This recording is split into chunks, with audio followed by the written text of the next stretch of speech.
নমস্কার। আজকে আমরা যে বিষয়ে কথা বলবো সেটা হচ্ছে বাচ্চাদের বিহেভিয়ারাল ইস্যু। এখন দেখুন, বাচ্চার আহ, দুষ্টুমি করবে, বাচ্চা উল্টোপাল্টা কাজ করবে, আহ, সেটা that is very obvious, right? কিন্তু কি ধরনের কাজগুলোকে আপনারা অ্যাকসেপ্ট করবেন না, বা কি ধরনের কাজগুলোকে অ্যাকসেপ্ট করা যায় বা কোনো সময় ইগনোর করা যায়, সেই ব্যাপারেই আমরা আজকে কথা বলবো। বেসিক্যালি বাচ্চাদের যে বিহেভিয়ারাল ইস্যু সেটাকে দুটো ভাগে ভাগ করা হয়েছে। একটা হচ্ছে ওডিডি, সেকেন্ড হচ্ছে কন্ডাক্ট ডিসঅর্ডার। ওডিডিতে কি? Oppositional defined disorder. বেসিক্যালি ওডিডিতে কি হয়, এটার সিমটমগুলো জানা যায়। এখানে না, বাচ্চার সবসময় একটা অপোজিশন বা সবসময় আপনি যে কথাটা বলছেন সেই কথার আগেনস্টে যাওয়ার ওর একটা কন্টিনিউয়াসলি টেন্ডেন্সি থাকে for a significant period of time, maybe for 6 months and more. এদের একটা অ্যাঙ্গার ইস্যু প্রচন্ডভাবে কাজ করে, কন্টিনিউয়াসলি ইরিটেটেড, কোনো রিজন নেই তাও কন্টিনিউয়াসলি ইরিটেটেড, যাকে দেখছে তার সাথে লড়াই ঝগড়া করে নিচ্ছে, এবং স্পেশালি যারা অথরিটিতে আছে তাদের সাথে এর একটা ডিরেক্ট কনফ্লিক্ট থাকে। অলরাইট? এবং তার সাথে সাথে আপনি দেখবেন যে হয়তো নিজে কোনো ভুল করেছে, তার দোষটা কন্টিনিউয়াসলি উপরে অন্যের দিক, মানে অন্যকে দিয়ে যাচ্ছে, অন্যকে ব্লেম করছে, নিজের দোষের জন্য অন্যকে ব্লেম করা। এবং এরা কিন্তু ভীষণ জেলাসও হয়, টু জেলাস। এদের সামনে আপনি যদি এদের এজ গ্রুপের কারোর প্রশংসা করেন, কাউকে প্রেজ করেন, they are not okay with this. তো এই সমস্ত সিমটমসগুলো কিন্তু ওডিডির সিমটম। এবার সেকেন্ড ডিসঅর্ডার নিয়ে কথা বলা যায়, that is conduct disorder. This is something really serious to address.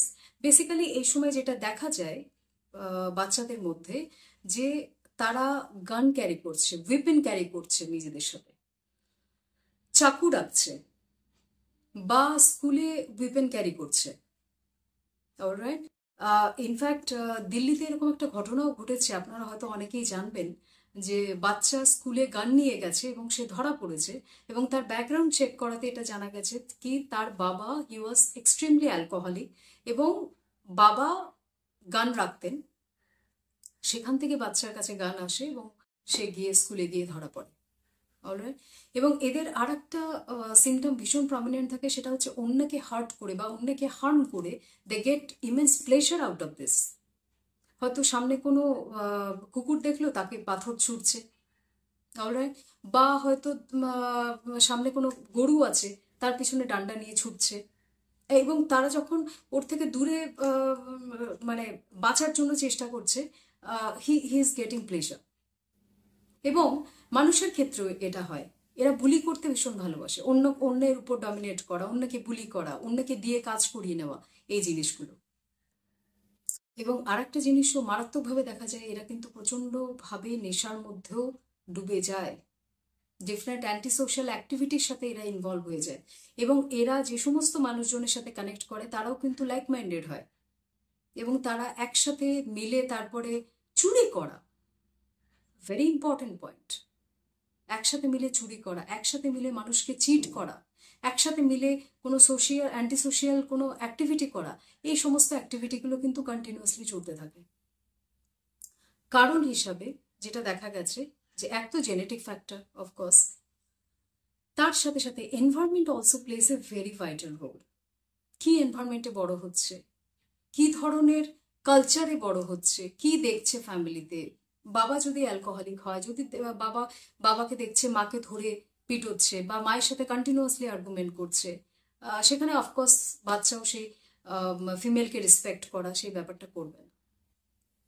ফ্যামিলির ভ্যালুস, ফ্যামিলির যেটা সংস্কার আমরা বলি, সেটার কিন্তু একটা হিউজ ইম্প্যাক্ট থাকে, এবং এটা কাউন্সেলিং এবং থেরাপির মাধ্যমে খুব ভালো ট্রিটমেন্ট এটার আছে, এবং সেখানে কিন্তু বাচ্চা কমপ্লিটলি এগুলো থেকে বেরিয়ে আসতে পারে, কমপ্লিটলি। হয়তো অনেক সময় দেখা যায় যে টিনেজে বা অ্যাডোলেসেন্স পিরিয়ডে এই সমস্যাগুলো ডেভেলপ করে, এবং তাকে যদি আর্লি ডিটেকশন হয় এবং তাকে যদি প্রপার ট্রিটমেন্ট প্ল্যানের মধ্যে দিয়ে নিয়ে যাওয়া যায়, কাউন্সেলিং, থেরাপি, এরা কিন্তু কমপ্লিটলি সেই জায়গা থেকে তারা বেরিয়ে আসে। রাইট? সো আজকে এই পর্যন্তই। এই ভিডিওটা আপনি অবশ্যই তাদের সাথে শেয়ার করুন যাদের এটা দরকার আছে, বা অ্যাওয়ারনেসের জন্য you can share, not necessarily কি আমার বাচ্চা আছে তো তবেই আমি এই ভিডিওটা দেখবো, no, not necessarily. For the awareness also we can spread it out. And সবাই ভালো থাকবেন, সুস্থ থাকবেন। নমস্কার।